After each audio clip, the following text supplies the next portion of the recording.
The 1930s were a time of widespread sensationalist journalism and tall tales, both of which frequently contained elements of the paranormal.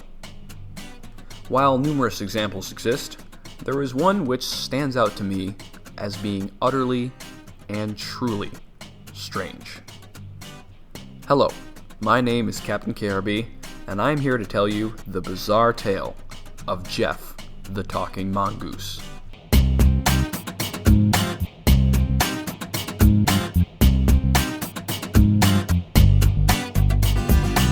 Our story begins back in late 1931 on a rural farm in the Isle of Man. The farm, called Dorlish Cashin, hope I got that right, was home to a man named Jim Irving, his wife Margaret, and his daughter Vari. Again, I hope I got that right.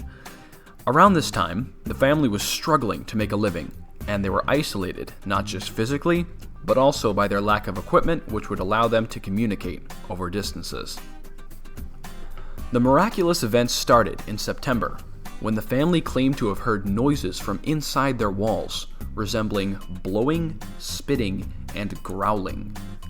Jim Irving attempted to drive away what he thought was a rat with little success, and the noises continued to disturb the family over the next few days. Irving exhausted his pest control repertoire, using poison, traps, and even attempting to growl like a dog, which reportedly only caused the creature in the walls to growl back.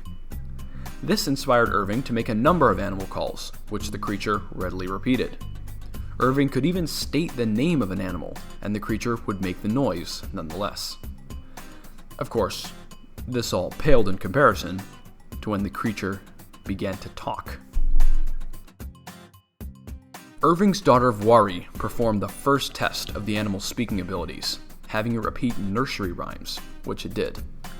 Now fully capable of speech, the creature introduced itself as a mongoose, a small mammal resembling a weasel. The mongoose's name was Jeff, spelled G-E-F for some reason. Jeff was apparently born in Delhi, India, and managed to make his way all the way to the Isle of Man, 4,000 miles away. As for the source of his talking abilities, Jeff simply claimed that he was an extra clever mongoose. Jeff became more talkative as time went on, eventually holding full conversations with Irving and Vari, although he seemed to hold a disdain for Irving's wife Margaret. The two adults would see glimpses of Jeff, but it seemed only Vari was able to see him fully. Strangely, Jeff was soon accepted into the Irving family. He would spend his days touring the island via hitching rides on vehicles and would apparently return to the farm to share news and gossip. Jeff was also fond of reading from the newspaper. Irving is quoted writing, "It announces its presence by calling either myself or my wife by our Christian names."